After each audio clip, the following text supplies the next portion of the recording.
नमस्कार, आप देख रहे हैं जनसंवाद 24x7। डीएलएफ अंकुर बिहार में सोशल एक्टिविस्ट आरपी पांडे द्वारा एक प्रेस वार्ता का आयोजन किया जाता है।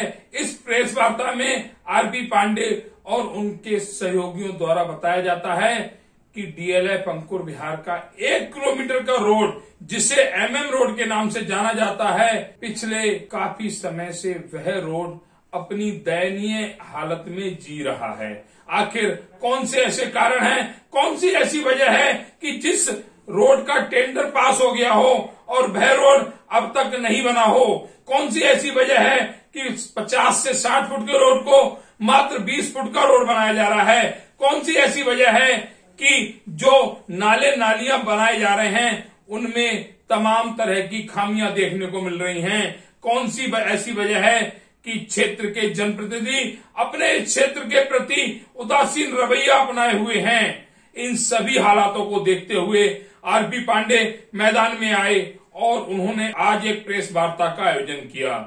उस आयोजन में उन्होंने शासन प्रशासन को चेतावनी देते हुए बताया कि 1 जून तक अगर इस एमएम रोड की समस्या का कोई ठोस समाधान नहीं किया गया तो 3 जून से समाज सेवी आरपी पांडे भूख हड़ताल पर बैठेंगे, जहां वह इस भूख हड़ताल की कोई परमिशन नहीं लेंगे। उन्होंने बताया कि क्षेत्र की जनता का सहयोग जरूर लूंगा, सहयोग वह यहां आकर बैठे, भूख हड़ताल में मेरा साथ दे, और अगर क्षेत्र की जनता नहीं आएगी तो अकेला बैठूंगा, लेकिन डीएलएफ के निवासी जो नरकीय जीवन जीने को मजबूर हैं उनके लिए कहीं ना कहीं एक कोशिश जरूर करूंगा, और वह कोशिश होगी उनके उज्जवल भविष्य की, उनके बच्चों के उज्जवल भविष्य की, जो जरा सी बारिश में चोटिल हो जाते हैं स्कूल जाते समय। ऐसे बच्चों की मैं दुआएं लूंगा। इन रोडों को संभलवा कर, कैसे संभलवाए जाएंगे रोड, कैसे इनका निर्माण किया जाएगा, जब पिछले जनवरी में माननीय विधायक द्वारा इसका नारियल फोड़ा गया था। पिछले 1.5 साल में अगर 1 किलोमीटर का रोड नहीं बन सकता तो शायद उस क्षेत्र में क्या विकास हो सकता है? बताते हैं, ये क्षेत्र लोनी विधायक नंदकिशोर गुर्जर द्वारा गोद भी लिया गया है। क्या ऐसे क्षेत्र का 1 किलोमीटर का रोड नहीं बन सकता, जिसके मालिक, जिसके रहनुमा खुद विधायक नंदकिशोर गुर्जर जी हैं? बताते हैं, पास में ही एक सड़क है जिसे हम खेकड़ा मार्ग के रूप में जानते हैं। वह सड़क काफी समय से क्षतिग्रस्त थी। माननीय कैबिनेट मिनिस्टर नितिन गडकरी का वहां आगमन हुआ। जो सड़क पिछले 3 साल से नहीं बन रही थी, उस सड़क को मात्र 15 घंटे में बना दिया गया। डीएलएफ अंकुर बिहार में ऐसा ही कोई कैबिनेट मिनिस्टर आए तब यहाँ के 1 किलोमीटर का जो रोड है वह बनाया जाएगा, या फिर आरपी पांडे की चेतावनी आज काम आएगी और आने वाले समय में एमएम रोड का उद्धार होगा? ये तो आने वाला समय ही बताएगा। लेकिन समाज से भी आरपी पांडे, उनके सहयोगी द्वारा जो प्रशासन को चेतावनी दी गई है उसे प्रशासन संज्ञान में ले और पांडे जी के भूख हड़ताल पर बैठने से पहले एमएम रोड की समस्या का समाधान करे। पांडे जी, आज आपने एक प्रेस वार्ता रखी है और प्रेस वार्ता रखी हुई है कि आपका जो एमएम रोड है वो पिछले 1.5 साल से नहीं बना। इसके दोषी कौन है? देखिए, मैं आप सभी पत्रकार भाइयों का आज आभार व्यक्त करता हूं कि आप सभी लोग एक समाज के लिए आप लोग अपना समय निकाले हैं। आप सभी का नमस्कार। जैसा कि अभी आपने पूछा कि इसका दोषी कौन है, मैं आपसे बताना चाहूंगा कि जैसा कि आपको ये पता भी है कि अभी चुनाव था 2022 में, एमएलए का चुनाव था, तब इस रोड का उद्घाटन किया गया 7 जनवरी 2022 को इसका उद्घाटन किया गया 7 जनवरी को। वो भी उस समय आचार संहिता लगी हुई थी जिस समय इसका उद्घाटन किया गया नारियल के द्वारा। ठीक है, चलिए, वो राजनीति थी, उसमें उद्घाटन किया गया, हमें लोग कोई इतराज नहीं। लेकिन उस दिन से आज ये मई हो गई, आज 21 मई 2023 हो गई। यह रोड तब से बनाया जा रहा है और इस रोड को बनाते हुए आज कम से कम 1 वर्ष से ज्यादा हो गया। मैं आप सभी के माध्यम से उनको ये बताना चाहता हूँ कि इस रोड का टेंडर जब हुआ, उस टेंडर का किस लेवल तक ले जाया गया, टेंडर को कहां तक ले जाया गया, ये जब मैंने आरटीआई लगाई उस पर जवाब नहीं दिया गया। तो जेई साहब ने मुझे अवगत कराया, एई ने और एक्सीएन ने और उपाध्यक्ष साहब ने हमें एक लेटर के द्वारा अवगत कराया कि यह लेटर जीडीए के द्वारा आपको दिया जा रहा है। जीडीए इसका टेंडर ले रही है।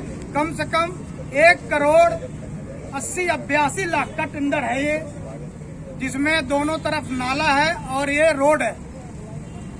1,82 लाख के आसपास के टेंडर में ये चीजें नहीं बन सकती, ये हमें भी पता है। आरसीसी रोड नहीं बन सकता, दोनों तरफ का नाला नहीं बन सकता। तो ये कमी किसकी है? इसमें कौन दोषी है? मैं जनप्रतिनिधियों को दोषी मानता हूँ, शासन प्रशासन को दोषी मानता हूँ। ये इसके दोषी हुआ है। तो आपने हमसे सवाल किया, वो अच्छा सवाल किया आपने। इसमें दोषी है, इस पर कोई सिस्टम नहीं है। जैसे जिसके जी में आता है वो टेंडर कर देगा, जिसके जी में आएगा वो काम चालू कर देगा।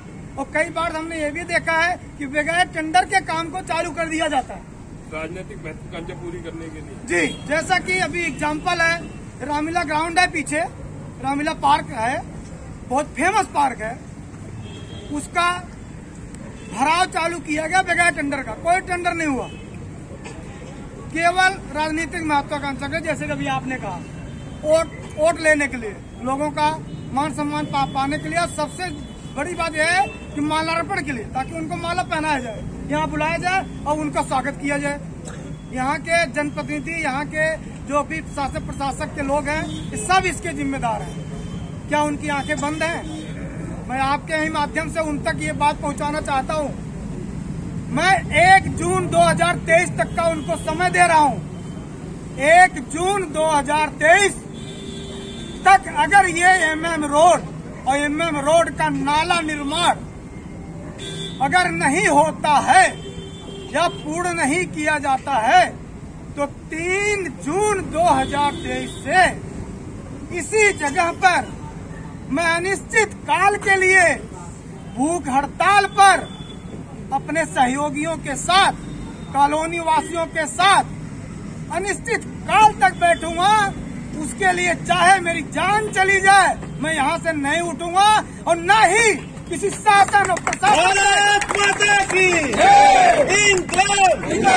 हम तुम्हारे आरपी पांडे संघर्ष करो, हम तुम्हारे साथ हैं। आरपी पांडे संघर्ष करो, हम तुम्हारे साथ हैं। आरपी पांडे संघर्ष करो, हम तुम्हारे साथ हैं।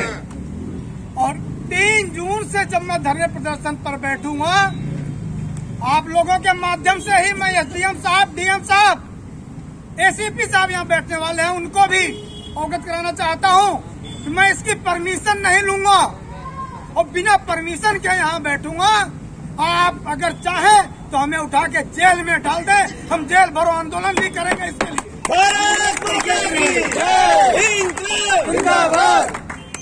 जय हिंद, जय भारत।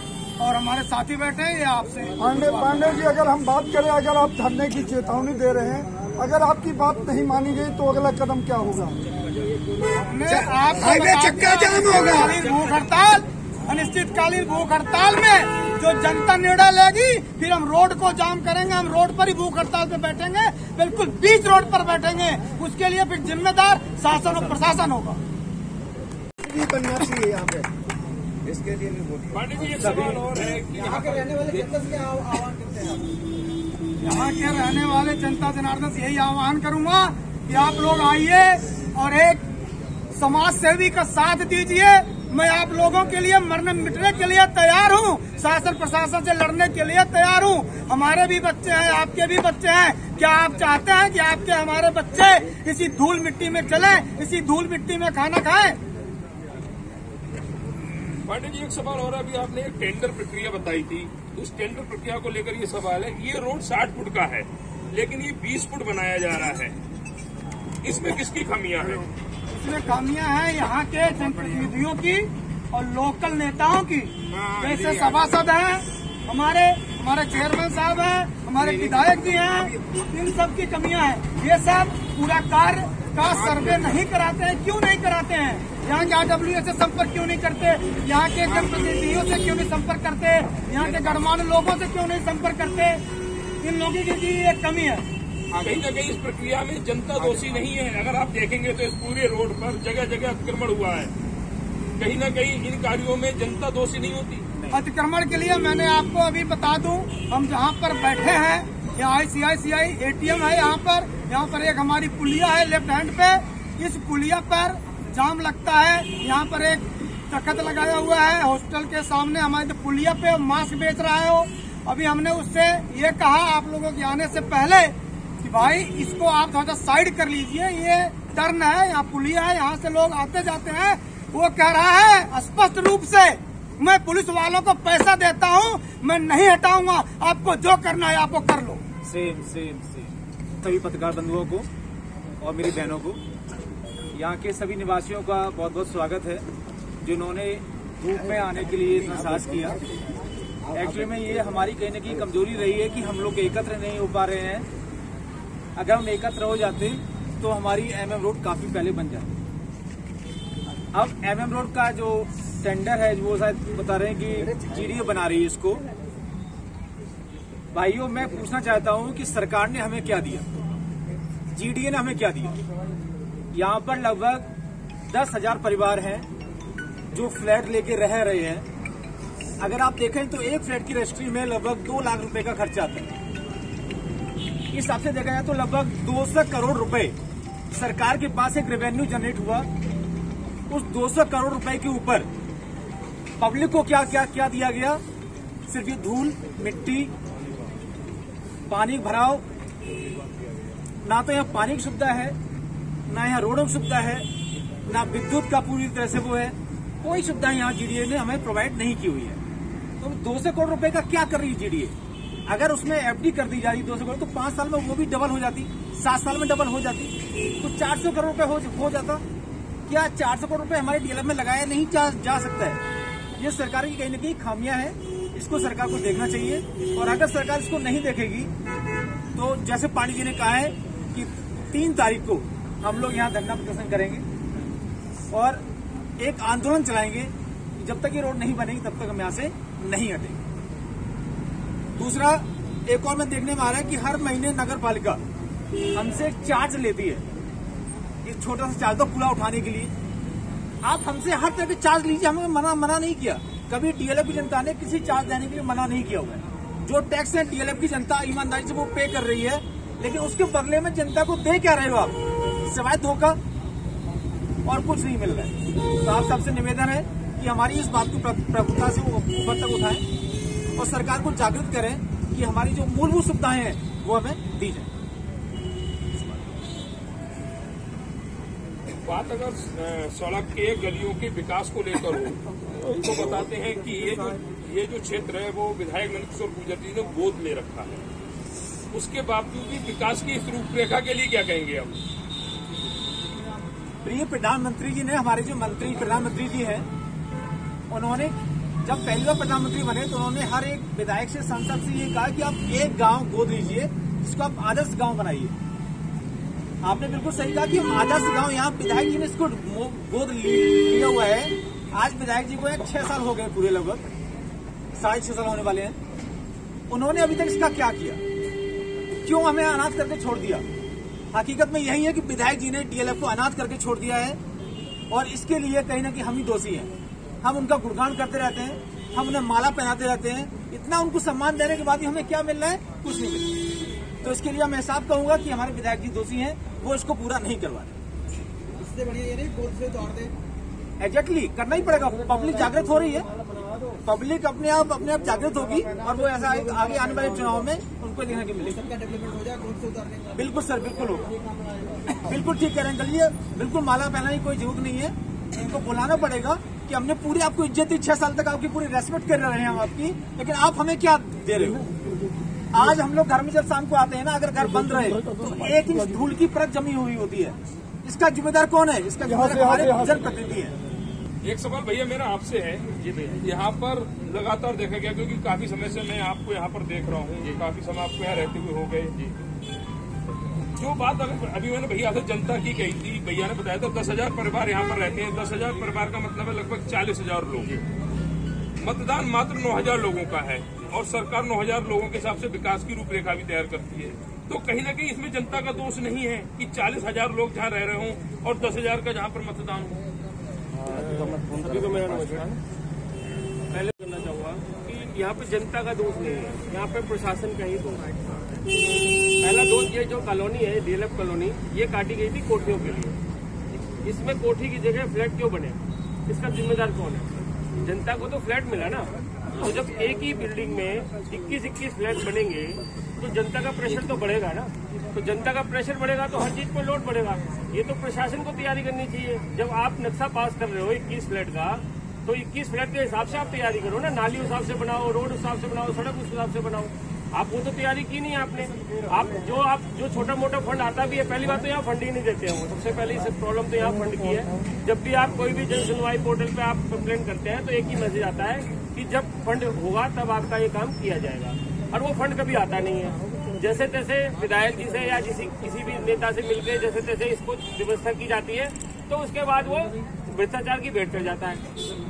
ठीक है, तो दिक्कत ये आती है कि जब हम काम करने जाते हैं तो हमें काम नहीं करने दिया जाता। अब जैसे हम यहाँ बैठे हैं, अभी हमारे पास 36 फोन आ लिए कि जी ये क्यों कर रहे हो, हम काम कर देंगे। अरे हम काम करते तो काम करके दिखाओ ना, हमें जरूरत ही क्या पड़े ये सब करने की?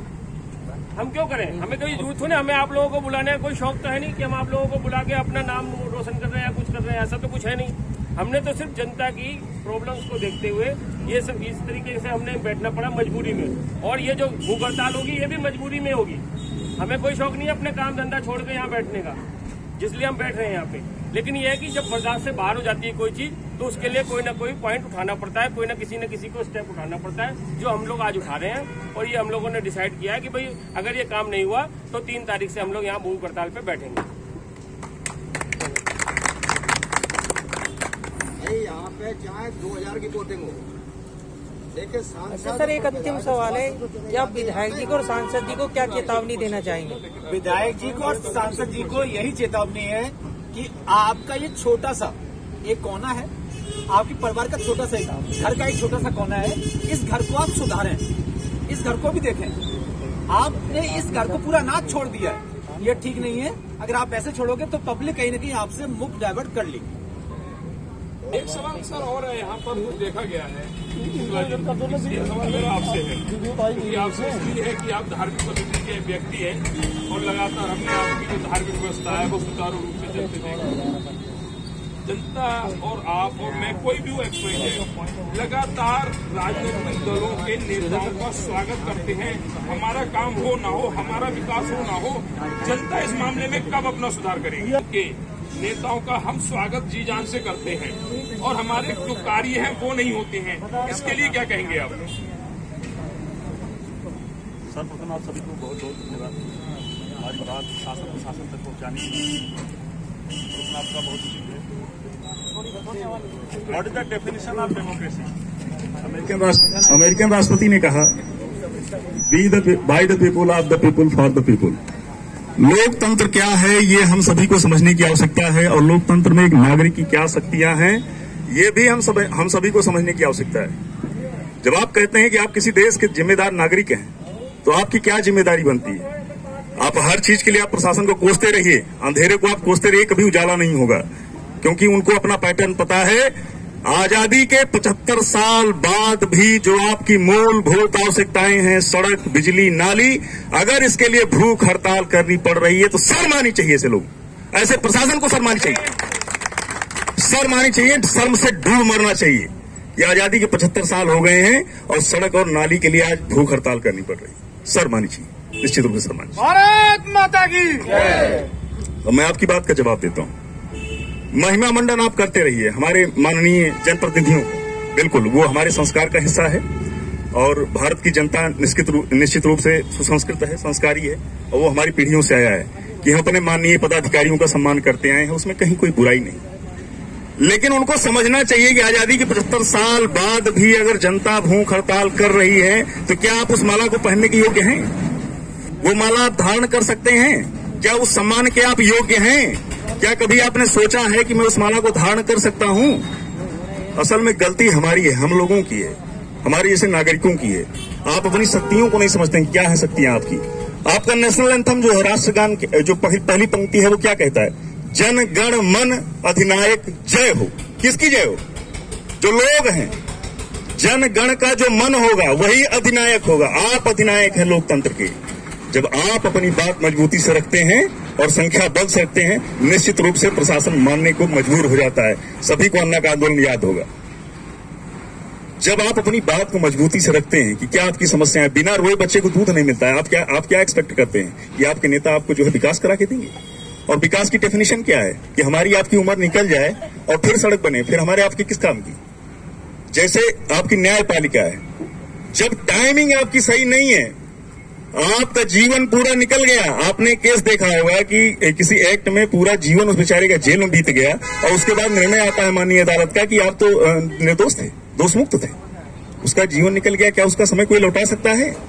आप लोगों का पूरा जीवन निकल जाएगा और कोई प्रतिनिधि आज के 20 साल बाद ये रोड और नाली बना देगा, आपके किस काम का है? डीएलएफ अंकुर विहार में आज सोशल एक्टिविस्ट आरपी पांडे द्वारा एक प्रेस वार्ता का आयोजन किया गया, जिसमें उनके सहयोगियों का भी साथ रहा। सवाल ये है कि 40,000 वाली पॉपुलेशन डीएलएफ अंकुर विहार में, इस प्रेस वार्ता में अगर जो 15-20 पत्रकार लोग बैठे हुए उन्हें छोड़ दिया जाए तो ये 40 से 50 लोग हैं। अभी शुक्ला जी ने एक शब्द कहा था कि शर्म आनी चाहिए। वाकई में शर्म आनी चाहिए। अगर हम सामाजिक हितों में आगे नहीं आ सकते, अगर हम जनहित समस्याओं में आगे नहीं आ सकते, तो हमें शर्म आनी चाहिए। हम लोकतंत्र का हिस्सा हैं। हम बात करते हैं, यहाँ पर पब्लिक में कुछ लोग खड़े हुए हैं, कुछ लोग बैठे हुए हैं। भैया जी से सवाल करते हैं। भैया जी, आपका नाम? जितेंद्र जी। जितेंद्र जी, कब से रह रहे हैं डीएलएफ अंकुर? 10 साल हो गए। 10 साल में आप इस माहौल से, इस व्यवस्था से खुश हैं? नहीं है। आज आप आवाज उठाने आए हैं। यहाँ पर जो लोग आवाज उठा रहे हैं उनके सहयोगी बन रहे हैं। आपको देखकर यहाँ पर अचंभा नहीं हो रहा कि जनहित की समस्याओं के लिए मात्र 20 लोग यहाँ पर खड़े हुए हैं? 10,000 परिवार रहते हैं, लगभग 35 से 40,000 की पॉपुलेशन रहती है डीएलएफ अंकुर विहार में। तो क्या कहेंगे उन लोगों के लिए जो यहाँ पर आज शामिल, इस प्रेस वार्ता में शामिल नहीं हुए? यहाँ पर आना चाहिए, बहुत जरूरी है। तो ये कहना है जितेंद्र जी का कि वाकई में लोगों को आना चाहिए। जितेंद्र जी इस व्यवस्था से खुश नहीं है और ये सच है कि व्यवस्था बहुत नाजुक स्थिति में पहुंच गई है। मैं और जगहों की बात ना करके खाली डीएलएफ अंकुर विहार की बात करूं, जहां पर जीडीए से अप्रूव्ड कॉलोनी का अगर ये विकास है, तो उन कच्ची कॉलोनियों का, वह कॉलोनियां जहां जनप्रतिनिधि अपना चेहरा दिखाने भी नहीं पहुंचते होंगे, उन कॉलोनियों का क्या हाल होगा, ये समझ की बात है। एक भाई और खड़े हुए, उनसे ही बात कर। मिश्रा जी कहाँ रहते हैं? डीएलएफ में। डीएलएफ में आज एक प्रेस वार्ता की गई, जिसमें आने वाली 3 जून को भूख हड़ताल का आह्वान किया गया है। इस विकास के लिए और इस भूख हड़ताल के लिए, दोनों के लिए क्या कहेंगे आप? उस कदम उठाया जा रहा है डीएलएफ के लिए।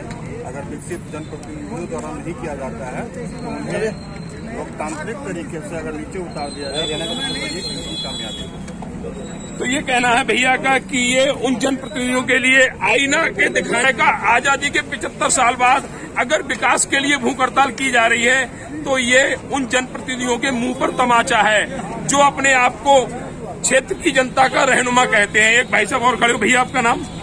मेरा नाम सुभाष विश्वकर्मा है। सुभाष जी, डीएलएफ में कब से रह रहे हैं? मैं यहाँ पे 2011 से। अच्छा, 2011 से लगभग 12 साल। 12 साल के इस विकास के लिए क्या कहेंगे? 12 साल में यहाँ पे सिर्फ और सिर्फ जो है पॉपुलेशन बढ़ने का विकास हुआ है। उसको छोड़ के यहाँ पे रोड और नाली की जो समस्याएं हैं, जिस पर जनता लगातार आवाज उठा रही है, उस पर कभी भी काम नहीं हुआ है और भविष्य में नहीं होगा, ऐसा लगता है।